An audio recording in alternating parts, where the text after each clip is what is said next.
نحمده ونصلي ونسلم على رسوله الكريم أما بعد قال النبي صلى الله عليه وسلم النكاح من سنتي وقال فمن رغب عن سنتي فليس مني۔ السلام علیکم ورحمۃ اللہ۔ ناظرین، حدیث شریف کے اندر نبی رحمت صلی اللہ علیہ وسلم نے ارشاد فرمایا نکاح کرنا میری سنت ہے اور جو شخص میری سنت سے اعراض کرے گا اس کا مجھ سے کوئی تعلق نہیں۔ میرے بھائیو، اللہ تبارک و تعالیٰ کا کرم ہے، احسان ہے کہ اللہ تبارک و تعالیٰ نے اس امت کو نکاح سے جوڑے رکھا ہے، اور اللہ تبارک و تعالیٰ کا یہ کرم اور یہ احسان اس وقت تک رہے گا جب تک یہ امت اس نکاح سے جڑی رہے گی۔ اس کائنات کا آغاز ہوا ہے حضرت آدم اور اما حوا علیہ السلام کے نکاح سے، اور یہ کائنات اس وقت ختم ہوگی۔ نبی کریم صلی اللہ علیہ وسلم نے ارشاد فرمایا حتی یقال فی الارض اللہ اللہ، جب اس دنیا کے اندر کوئی مسلمان موجود نہ رہے گا تو اللہ تبارک و تعالیٰ اس کائنات کو فنا فرما دیں گے۔ پتہ چلا جب اس کائنات کے اندر مسلمان موجود ہیں تو نکاح ہے، اور جب نکاح ہے تو اس کائنات کا وجود بھی ہے، یعنی کائنات کا جو وجود ہے وہ وجود ہے نکاح سے۔ میرے بھائیو، نکاح اتنی مبارک تقریب ہے جو اللہ تبارک و تعالیٰ نے عرش پر منعقد فرمائی، اور جس شخص کا نکاح ہوتا ہے وہ شیطان کے شر سے محفوظ ہو جاتا ہے، اور جو نکاح نہیں کرتا عام طور سے دیکھا گیا ہے کہ وہ شیطان کا دوست ہوتا ہے۔ اولاد کا نکاح کرانا یہ والدین کی ذمہ داری ہے، اور اگر کوئی بچہ گناہ کر لے اور ماں باپ کو اس بات کا علم بھی ہو تو کل قیامت کے دن انہی کو جواب دینا ہوگا، انہی کو ذمہ دار ٹھہرایا جائے گا، کیونکہ یہ نکاح نہیں کرا رہے تھے۔ ماں باپ کے ذمہ اولاد کے 3 حق ہیں۔ نمبر 1، جب بچہ یا بچی پیدا ہو ان کا اچھا نام رکھنا، یہ والدین کی اول ذمہ داری ہے۔ نمبر 2، ان کو کسی اچھی جگہ تعلیم دینا اور اچھی تعلیم دینا، یہ بھی والدین کی ذمہ داری ہے۔ اسی طرح سے جب وہ نکاح کی عمر کو پہنچ جائیں تو ان کا نکاح کرانا، یہ بھی والدین کی ذمہ داری ہے۔ ہاں، اگر ان کو کسی طرح کا کوئی عذر ہے تب تو اور مسئلہ ہے، ورنہ تو سب کچھ ہونے کے باوجود نکاح میں دیری نہیں کرنی چاہیے۔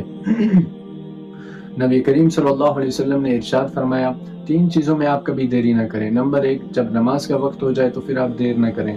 اس کا کیا مطلب؟ کہ یہی مطلب ہے کہ فوراً ہی نماز پڑھ لیں؟ جی نہیں، اس کا یہ مطلب ہے کہ آپ قضا ہونے سے پہلے نماز ادا کر لیں۔ نمبر 2، جب نماز جنازہ تیار ہو جائے تو پھر آپ دیر نہ کریں۔ نمبر 3، جب بے نکاحی عورت کے جوڑ کا خامد مل جائے تو پھر آپ دیر نہ کریں۔ میرے بھائیو، نکاح کے اندر اللہ تبارک و تعالیٰ کی برکتیں ہیں، شفقتیں ہیں، رحمتیں ہیں۔ اللہ تبارک و تعالیٰ قرآن پاک کے اندر ارشاد فرماتے ہیں وَيَسْتَغْفِرُونَ لِمَنْ فِي الْأَرْضِ، اللہ تبارک و تعالیٰ کی پاک مخلوق یعنی ملائکہ زمین والوں کے لیے دعائے استغفار کرتی رہتی ہیں۔ اس کی ایک وجہ یہ بھی ہے جو یہ اللہ تبارک و تعالیٰ کے بندے نکاح کے ساتھ جڑے ہیں۔ ایک بات آپ سبھی حضرات یہاں ذہن میں رکھ لیں، حضرت عیسیٰ علیہ السلام کو جب اللہ تبارک و تعالیٰ نے آسمان پر اٹھا لیا اس وقت تک ان کا نکاح نہیں ہے، تو اللہ تبارک و تعالیٰ جب حضرت عیسیٰ علیہ السلام کو دوبارہ سے اس دنیا میں بھیجیں گے، اس کی ایک وجہ جہاد بھی ہوگی، اس کی ایک وجہ امت کی قیادت بھی ہوگی، لیکن جہاں اس کی یہ تمام وجوہات ہیں وہیں ایک وجہ حضرت عیسیٰ علیہ السلام کا نکاح بھی ہے۔ اللہ کے نبی صلی اللہ علیہ وسلم نے ارشاد فرمایا يَتَزَوَّجُ وَيُولَدُ وَيُدْفَنُ مَعِيًّا، حضرت عیسیٰ علیہ السلام کی شادی بنو قلب میں ہوگی، وَيُولَدُ ان کی اولاد بھی ہوگی، وَيُدْفَنُ مَعِيًّا پھر وہ حضور صلی اللہ علیہ وسلم کے روضہ اقدس میں دفن ہو جائیں گے۔ اس بات سے آپ اندازہ لگا لیں کہ نکاح کتنی مبارک چیز ہے۔ اب اسلام نے ہمیں جو طریقہ بتایا ہوا ہے، ہمیں دیکھنا یہ ہے کہ کیا ہمارا نکاح اسی کے مطابق ہوتا ہے کہ ہم نبی کریم صلی اللہ علیہ وسلم کے طریقے کے مطابق اپنا نکاح کرتے ہیں، یا ہم نے کوئی اور طریقہ اختیار کر لیا ہے۔ تو میں آپ کو بتاتا چلوں کہ اسلام نے ہمیں نکاح کا کون سا طریقہ بتایا ہے، نکاح کے اندر کیا کیا کام کرنے کے ہیں، نکاح کے اندر کتنی چیزیں ہیں۔ تو چلیے میں آپ کو بتا دوں، نکاح کے اندر 6 چیزیں ہیں، 7ویں چیز اس کے اندر نہیں ہے۔ نکاح کے اندر 2 فرض، 1 واجب اور 3 سنتیں ہیں۔ اس کے جو 2 فرض ہیں وہ ہے ایجاب اور قبول، اور جو دوسرا فرض ہے وہ ہے 2 مسلمان گواہ کا ہونا۔ جو پہلا فرض ہے ایجاب اور قبول، یعنی آفر اور ایکسیپٹ، کہ لڑکی والے کہیں کہ ہم نے اپنی لڑکی دے دی اور لڑکا کہے کہ میں نے قبول کر لیا، یہ ہے آفر اور ایکسیپٹ۔ ایجاب اور قبول بھی اسی کو کہتے ہیں، یہ ہے نکاح کا پہلا فرض، اس کے بغیر نکاح نہیں ہوتا۔ نمبر 2، نکاح کا دوسرا فرض وہ ہے 2 مسلمان گواہ کا ہونا۔ میرے بھائیو، نکاح اور گناہ کے اندر یہی فرق ہے کہ یہ اعلانیہ اور وہ خفیہ ہوتا ہے، اور اعلانیہ کی حد کم از کم 2 مسلمان گواہ کا ہونا ہے۔ یہ ہے نکاح کا دوسرا فرض، اس کے بغیر بھی نکاح نہیں ہوتا۔ نمبر 3، نکاح کے اندر ایک واجب بھی ہے، وہ ہے حق مہر۔ اللہ تبارک و تعالیٰ 22ویں پارے کے اندر ارشاد فرماتے ہیں قد علمنا ما فرضنا علیہم فی ازواجہم۔ اللہ تبارک و تعالیٰ نے حق مہر کو واجب قرار دیا ہے۔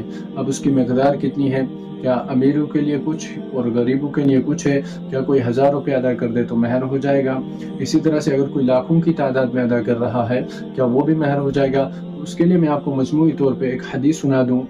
حضرت جابر رضی اللہ تعالیٰ عنہ کی روایت ہے، نبی کریم صلی اللہ علیہ وسلم نے ارشاد فرمایا لا مہر لأقل من 10 دراہم، 10 درہم سے کم میں مہر نہیں ہے۔ اب 10 درہم سے زیادہ ہونا چاہیے، اس سے کم وہ مہر نہیں ہوگا، اس سے زیادہ آپ دینا چاہیں تو آپ کی مرضی، لیکن 10 درہم تو ہونا ہی چاہیے کم از کم۔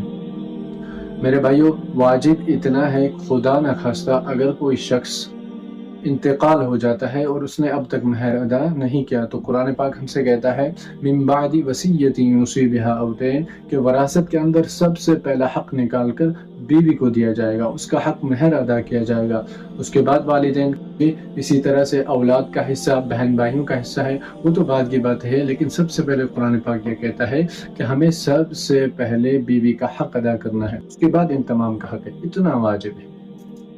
ایک مسئلہ آپ اور ذہن میں رکھ لیں، یہ جو آج کل ایک نیا طریقہ ایجاد کر لیا ہے لوگوں نے مہر معاف کرنے کا، اس طرح سے مہر معاف نہیں ہوتا۔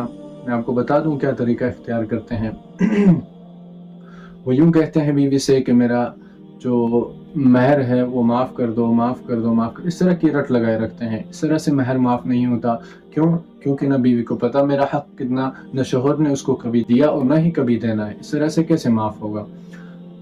تو اس کا طریقہ یہ ہے کہ آپ اس کو اس کا حق لا کر کے دیں، اس کو کہیں کہ یہ تیرا حق ہے، تو چاہے تو معاف کر لے، یا جو چاہے تیری مرضی تو کر۔ اب اگر بیوی معاف کر دے تو معاف ہے، ورنہ معاف نہیں ہے۔ یہ ہے ایک واجب۔ یہ اس کے بعد ہیں نکاح کی 3 سنتیں، وہ میں آپ کو بتا دوں۔ نمبر 1، نبی کریم صلی اللہ علیہ وسلم خطبہ نکاح پڑھا کرتے تھے، کھڑے ہو کر نبی کریم صلی اللہ علیہ وسلم خطبہ نکاح پڑھا کرتے تھے۔ اس کے بغیر بھی نکاح ہو جاتا ہے، لیکن یہ مسنون طریقہ ہے، پڑھ لینا افضل بہتر ہے۔ نمبر 2، نبی کریم صلی اللہ علیہ وسلم چھوارے مبارک تقسیم کیا کرتے تھے، یہ خوشی کا اظہار ہوا کرتا تھا۔ نبی کریم صلی اللہ علیہ وسلم جس مجلس میں نکاح منعقد ہوتا تھا، اس مجلس میں اللہ کے نبی صلی اللہ علیہ وسلم آرام آرام سے چھوارے مبارک تقسیم کیا کرتے تھے۔ نمبر 3، دعوت ولیمہ۔ دعوت ولیمہ بھی سنت ہے، اس بارے میں آپ 2 باتیں ذہن میں رکھ لیں، دونوں میں ہمارے اندر کمی پائی جاتی ہے۔ نمبر 1، ہم اسی دن دعوت ولیمہ کر لیتے ہیں جس دن شادی ہے، اس دن کوئی دعوت ولیمہ نہیں ہوتا، یہ سنت طریقہ نہیں ہے۔ سنت طریقہ یہ ہے کہ شب زفاف کے بعد 1 رات گزر جانے کے بعد دعوت ولیمہ سنت ہے، اس سے پہلے دعوت ولیمہ نہیں ہوتا۔ نمبر 2، ایک کمی ہمارے اندر اور پائی جاتی ہے کہ ہم غریبوں کو نہیں بلاتے، امیروں کو بلاتے ہیں، کارڈ ایشو کرتے ہیں، انٹری پاس، اور پوچھتے بھی ہیں کہ بھائی تیرے پاس انٹری پاس ہے، تیرے پاس کارڈ ہے، اگر ہے تو ٹھیک، ورنہ چل بھائی جا، تیرے یہاں کیا کام۔ نبی کریم صلی اللہ علیہ وسلم نے ہمیں ایسی چیزوں سے منع فرمایا ہے۔ مشکات شریف کی حدیث ہے، جب انسان اس حدیث شریف کو پڑھتا ہے تو ہل جاتا ہے، رونگٹے کھڑے ہو جاتے ہیں، کیونکہ میرے بھائیوں ہمارا عمل اس کے بالکل خلاف ہے۔ نبی کریم صلی اللہ علیہ وسلم نے ارشاد فرمایا، ایک ہے خیر الولیمہ، ایک ہے شر الولیمہ۔